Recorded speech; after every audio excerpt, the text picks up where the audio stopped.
What's going on, my patriots? What's up? What's up? Good morning, good afternoon, good afternoon.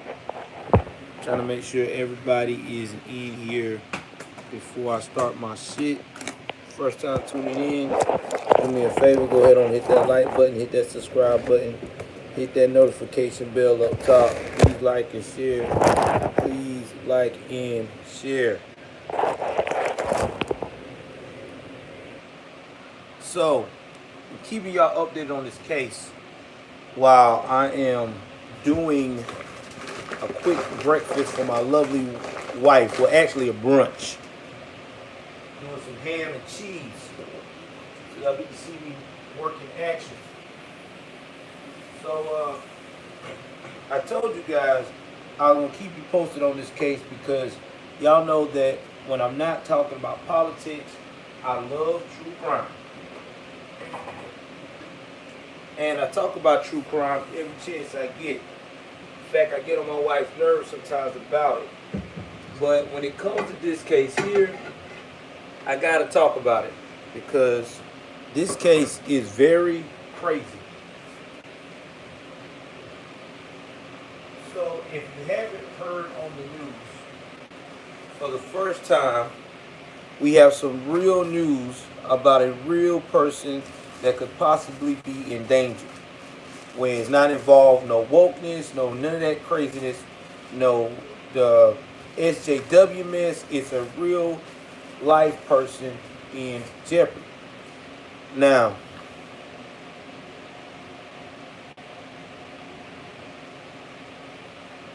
oh, I know people be covering it. See, I'm the type of guy I wanted to wait till I got answers first before I jumped on this because when you jump on some of these cases, it can be cut and dry so quick, it loses interest. But as I started looking at this case, it started to get more and more interesting. It was more twists and turns than anything I've seen in my life, and it's got everything to make a damn Hollywood movie off of. So let's fast forward to how we got here. So you got two young people that's supposed to be madly in love. Brian Laundrie and Gabby Petito. Family says that all they seen him, everybody first met this guy, he was everything they would hope for their young daughter to be in love with. Now, they decided to celebrate their love by going out here, getting engaged, right? He asked her to marry him. And because of that, celebration, excitement, like any young couple, they want to take an adventure. They want to travel from North Point, Florida, to all the way to the West Coast, and their last stop was supposed to be like in Oregon, and then see family members, and then come back to North Point, Florida, in her van. Now, the young lady is a talented artist. I don't know what type of artery she does, but her family says she does things in the arts. She's very organized. She even started her own YouTube channel. That's when I really took notice too, because they said she was a YouTuber. And I was like, wow, a YouTuber missing? That's a little strange. You know, you don't get that every day. Well, on their way to relaxing and getting to know each other, spending time, yeah, it is. They get into it. Cops are called because they're fighting on the side of the road. The cops get involved. Cops is like, yo, what's going on with you guys? Laundrie is in the video saying, everything's fine. Officer, she just got, she scratched me, but, we having a little regular dispute, but it'll be fine. But she was pretty much saying that she was OCD and that, she has a lot of anxiety. So the cops suggested that they needed to separate and cool off. All right, she goes to a separate hotel. He goes to a separate hotel, and then they work it out later on. Well, the problem is that after that cop interaction, nobody sees this girl, okay? But yet this young man comes back home, basically like he left this girl behind, so to speak. Now, everybody in her family, including the US of A, is like, okay, this is your fiance. Y'all just got into it. Y'all are 800 miles plus away. I think 1,000 miles. 1,000 miles away from Florida. Wouldn't it behoove you, even if y'all had all this drama going on, to get her home safe and then figure it out after that? I mean, that would be the goal, right? I mean, that's just common courtesy.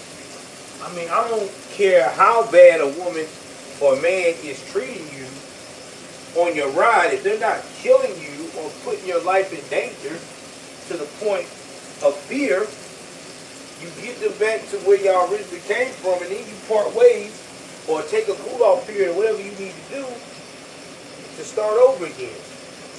But this is not the case with this guy. He took her van now, came back home. Family is asking, where is our little girl? Where's our daughter? Where's our sister? You know, where's our cousin? This guy is solid like a mouse. All of a sudden, he's got amnesia. He can't tell nobody nothing. He even lawyers up. Now, see, this right here tells me right there, as a guy that does a lot of true crime investigations and stuff like this is suspect. And the cops always look at that as a red flag. Why are you hurrying up and getting a lawyer if you say you ain't got nothing to hide and you left this girl behind? And if you got a lawyer, why aren't you not talking to the authorities and participating in volunteering information for them to help find this girl if you're so innocent? They don't speak innocence to me. I mean, maybe I'm wrong. Maybe he's a weird bird. But where I'm from, that's not innocent. That's not innocent behavior. That's, I got something to hide and I'm trying to cover my ass behavior. Because that's like me and my wife going on a road trip and she becomes missing. I'm the last to see her. If I said I ain't did nothing to my wife, I'm volunteering everything. All information. I'm going to every single search party they have. I'm not playing. Every search party they have, I'm coming there. They gonna think I've lost my mind. They gonna be like, darn, he's at every search party. I even start my own search party. It'd be in the middle of the night. I have a search party going again. I'll probably sleep for about 2 hours in a tent. Get back up. Let's get it. Because I want everybody to know that I want my wife, my loved one, back home. This guy ain't doing none of that. His family ain't doing none of that. Nobody doing none of that. So, yesterday, now this is where the twist gets crazy. You know, you got the stepfather, the father, everybody on the news pleading to find this girl. And by the way, if you see Gabby on Petito, do me a favor and call the FBI or your local agency. Hold on for a second. Son, I'm like in the middle of cooking. What are you doing? I'm almost done. I'm back. But anyway, they go to the house because now people are saying, all right, well, we got to at least find out what he knows. So the cops go to this young man's house in Northport, Florida, talk to the family. Oh, well, the family's got a surprise for everybody. Guess what the surprise is? They can't find Brian Laundrie. He's been missing since Tuesday. But yet still, people have been marching outside their house since Monday trying to get answers. And I'm trying to figure out how the hell he left his house since Monday, when people been camping out and been protesting. Cops stayed at the house all night yesterday, last night, and there was no sign or no movement of this kid. Oh, you know his parents know where he is. You can't tell me they don't know. Talking about he been missing since Tuesday. And I'll be back because I got some more stuff I'm asking.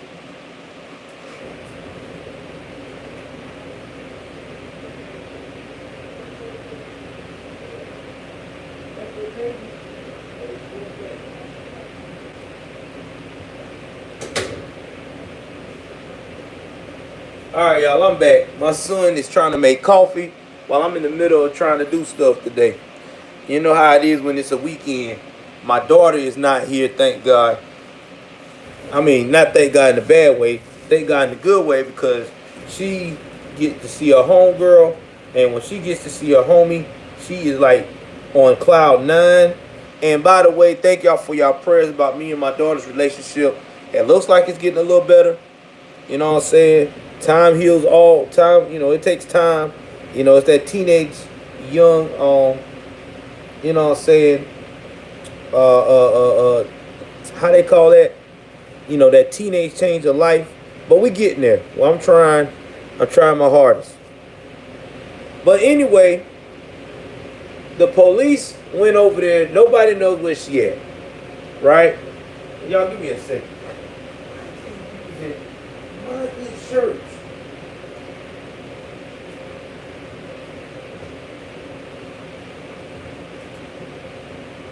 No, I'm gonna say, quit using my good shirt to get up weak. Please? Or somebody put it right there on the floor.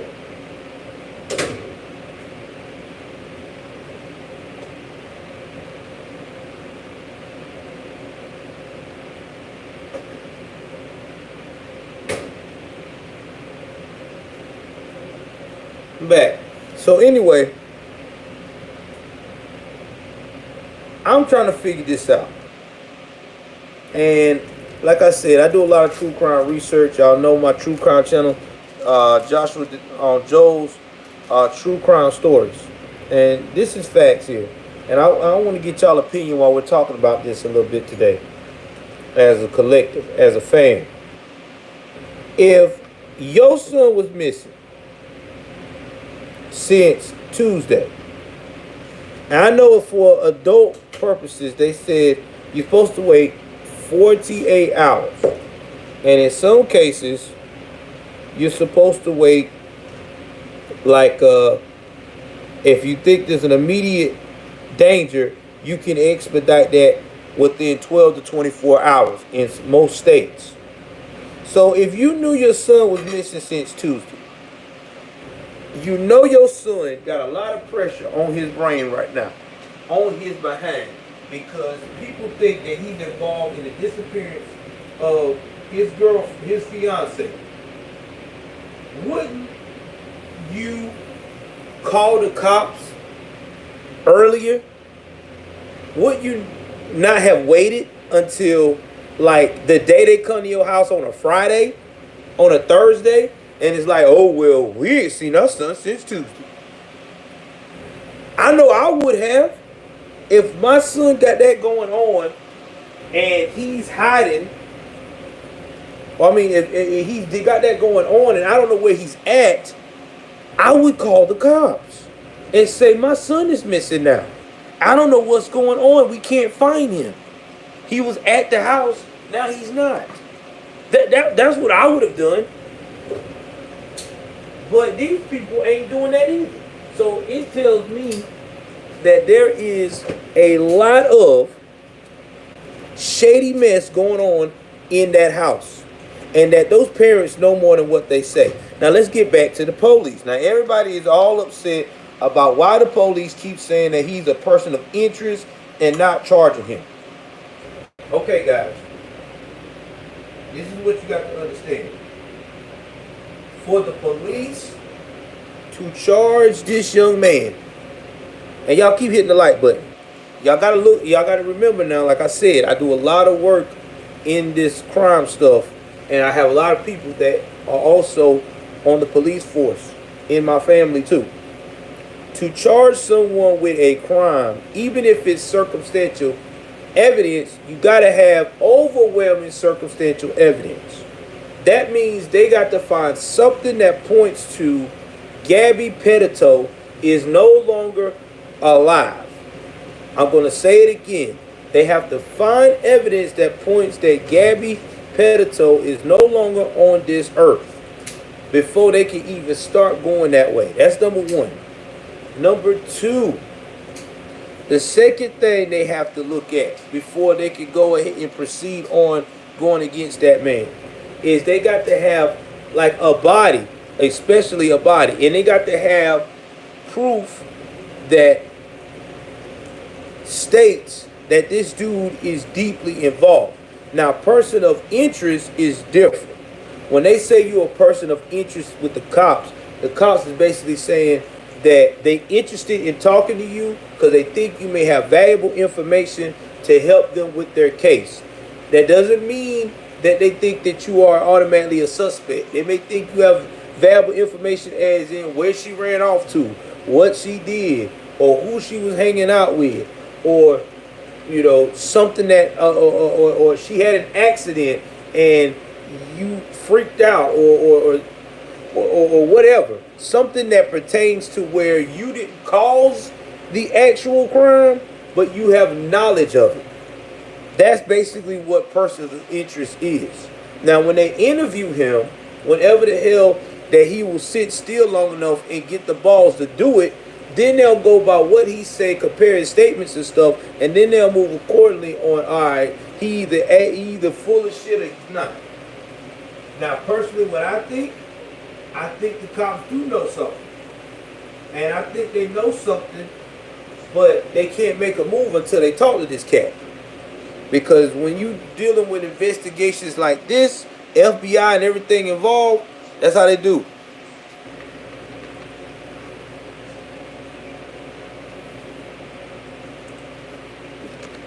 Well, here's the thing about that. That's going to be hard on that part. She was living in their home with his parents along with him. So that could easily be disputed, that she gave him permission before she disappeared or whatever have you. So yeah, that's a gray area. What they could possibly get him on is if she was in a position to where she was in danger and he abandoned her, and that's all the evidence they really got. They could charge him. I think it's for where you can put when somebody goes missing or in danger. Oh man, I forgot what it's called, but I know it's called neglecting an adult. It's not for elderly. It's not only just for elderly people, but it's for people that are at risk of getting hurt. I forgot what it's called, but I know I forgot what the law is called. But they could get him for that. But to me, I think the guy ain't talking because he knows he's involved in this girl's disappearance. Because this man is really acting shady. And this is just allegedly my opinion. I'm not the police. This is just allegedly, I think he's involved. I really do. Because how in the world are you not talking to the police about your fiance? When you say somebody's your fiance, that's the love of your life. That's like somebody you chose that you gonna marry and settle down with. You know what I'm saying? Like, this is someone who means the world to you. So if somebody like that means the world to me, man, I'm volunteering everything. I mean everything. Someone asks me, they'll get tired of me. In fact, I would be so involved in this investigation, bugging their ass, they'll have to find my fiance. Because they'll think I'm a freaking lunatic. I would have so much, man, I'm telling you, man. That's why I say this dude got a lot to hide. Him and his family got a lot to hide. And they know it too. That's why they run around here talking about they don't know where he's at. Because the pressure's on. And let me tell y'all something. Shout out to that stepdad, to that girl's stepdad. You know, this is why I try to tell y'all when we have these talks on this platform that it's good to have strong men and young women in men's lives. Because if you notice that or not, that stepdad has been awesome. He has went all the way to Wyoming trying to find his stepdaughter. The dad has been adding pressure on local. That's what you call a young lady that had a support system and was well loved. That's why this dude is cowering up running. Because this girl had real men in her lives that cared about her.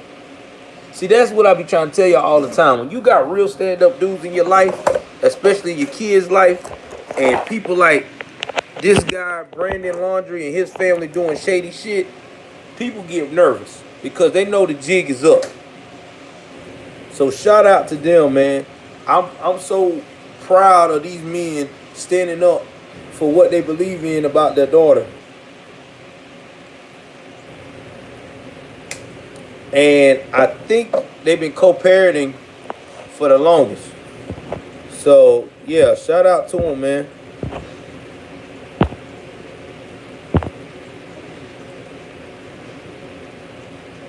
Give me a second.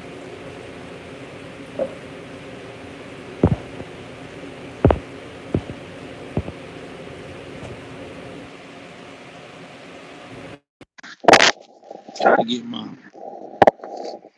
headsets in.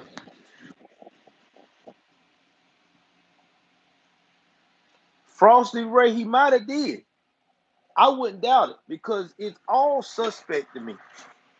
Like I said before, I was telling this about my wife last night. Why did these parents? I need your plate, baby. I gotta get your second cheese. I'm trying to figure out why they waited damn near 72 hours to report this boy missing. And they only did it because the cops came to their house. Why? Why? That's what I want to know. Why?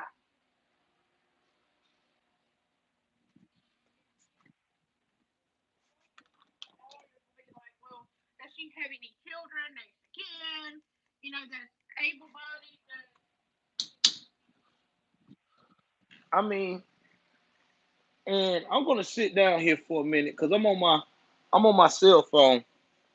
Hold on. Hold on, y'all. Sorry about that. I'm on my cell phone today. I got so much going on. So y'all excuse me. I'm on my cell. When you're on your cell, you gotta excuse your boy. I'm on my cell today. All right, I'm gonna put it right here. All right, let's sit here so y'all get to see your boy. All right, we're gonna pull up this case. I can't show y'all like I normally do because I got a lot of work to do today. But we're gonna break this case down. All right, we're gonna go to the timeline.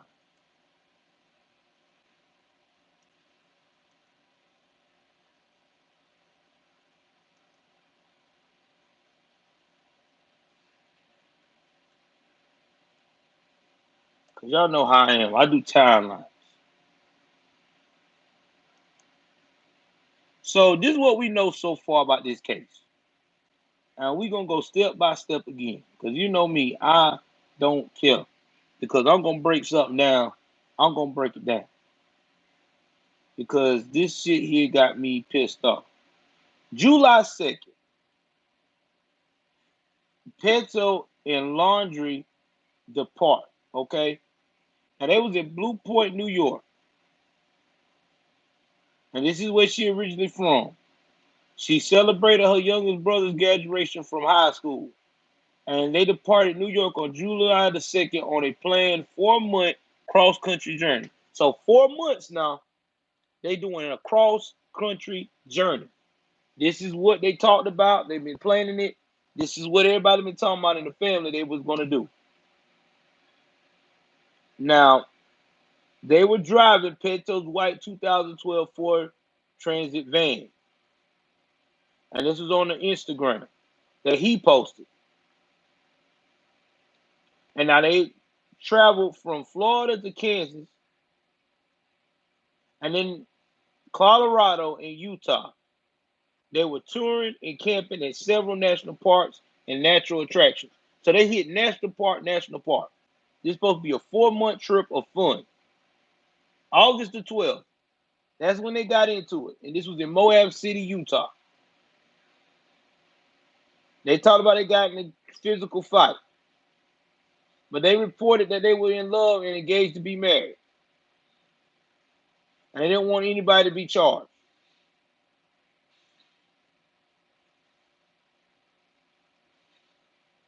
Now, Petito admits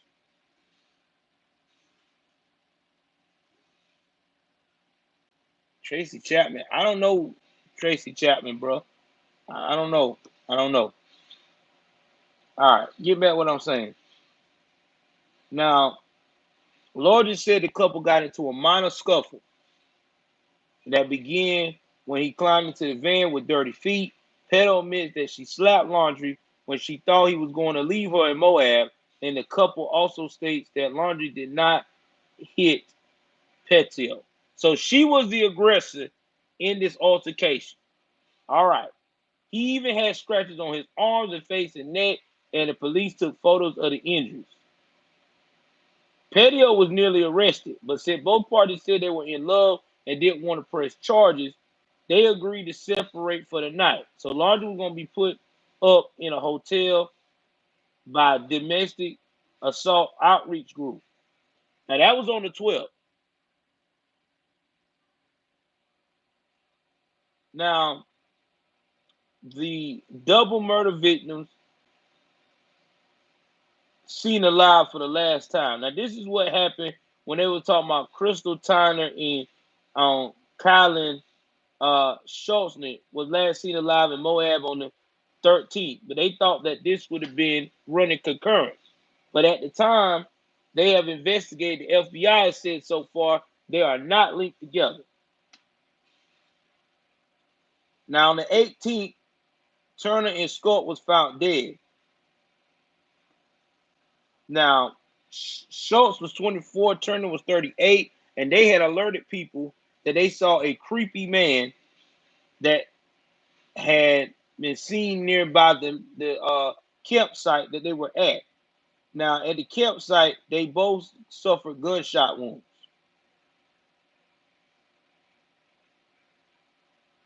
And then, on the 25th, was the last known whereabouts of Petito. Okay? Then, on August 30th, Petito's mother, Nicole Schmidt, said the last text she received from her daughter was on August the 30th. And her family said they do not believe that message was sent by Gabby. So the family think now, on the 30th, that that message was not sent by their daughter. They said it didn't sound like their daughter. So they feel like that message could have been sent, again, allegedly, by either Brian Laundrie or whoever that is involved in the disappearance of Gabby Petito. Now, to me, do I feel like that they may be overreaching? Not necessarily. Every parent knows their child and how they write and what they do. I mean, I know how my children text. Everybody know how their children text. So if a parent says they don't feel like that's the text coming from their child, they should know better than anyone. Now this is what happens. After they get the text message, September the 1st, Brian pulls up into Northport home that he and Petito shared with his parents on September 1st, but there's no Gabby. There's no Gabby. Now, this is the first. It took that family 10 days, 10 days now, to report this young lady missing. Now, they said they loved this young girl.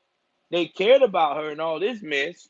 Well, then if that was the case and she was your son's fiance and he has her vehicle and she was not there, and if he was to tell you that they had a dispute, then common sense do apply. I would have said, well, son, it's best for us to call somebody to report her missing because there's a great chance that she could be in danger. She's 1,000+ miles away. She's in the Utah area, possibly, or wherever you coming from. I would not have waited 10 damn days to report it. And guess who gave them the okay, basically allowed it to get reported? It was Peto's family. They had to report it. And then when they reported it, guess what Brian Laundrie's parents do? And him. They get a knock on the door from the police. They go and hands the lawyer's phone number. Talk to my lawyer. Wait a minute now. You say you love this girl, you cared about her. You waited 10 days to report her missing, and now all of a sudden you want to hand lawyer phone numbers and shit? It sounds suspect to me. I'm sorry.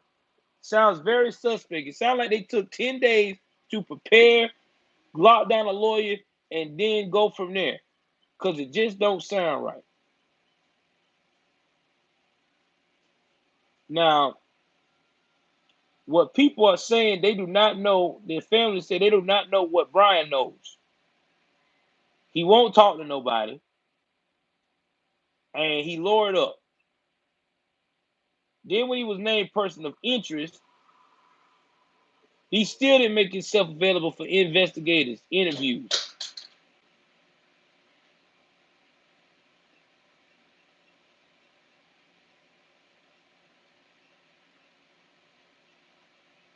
Now, he released a statement, the attorney for this kid. This is what the kid's attorney said. Many people are wondering why Mr. Laundrie would not make a statement or speak with law enforcement in the face of Miss Peto's absence. In my experience, intimate partners are often the first person law enforcement focus their attention on in cases like this, and the warning that any statement made will be used against you is true, regardless of whether my client had anything to do with Miss Peto's disappearance. As such, on the advice of counsel, Mr. Laundrie is not speaking on the matter. I have been informed that the North Point, Florida police have named Brian Laundrie as a person of interest in this matter. This formality has not really changed the circumstances of Mr. Laundrie being focused and attention of law enforcement, and Mr. Laundrie will continue to remain silent on the advice of counsel. On advice of counsel. So that lets me know that you have told your lawyer some shit that could get you implicated. I'm telling you, man, it gets crazy. Now, on the 16th, the North Point press conference in Florida with the father and Peto family letter. Now, this is what the father is doing. Peto father, her real father, begged for her safe return and for Laundrie to speak up and stop hindering the investigation. Later, Peto's Skidman family attorney, Richard Stafford, read aloud a letter to Laundrie's parents pleading for their son to speak to them about Gabby's disappearance. Then you had Laundrie's sister trying to run defense. I was at the family of 22-year-old Gabby Petito issued a statement to the family of her fiance, begging for information on her disappearance. Brian Laundrie's sister, Cassie Laundrie, broke her silence in an exclusive interview with GMA. Obviously, me and my family want Gabby to be found safe, she said. She's like a sister and my children love her, and all I want for her is to come home, safe and found. And this is just a big misunderstanding. Big misunderstanding. She like a sister to you. Then go tell your brother quit being a bitch and talk. Talk. If you ain't got nothing to hide, just talk. That's all I'm saying. That's all the world is saying to you, Brian. Talk, bro. Quit being a bitch. If you know valuable information, this is a young lady.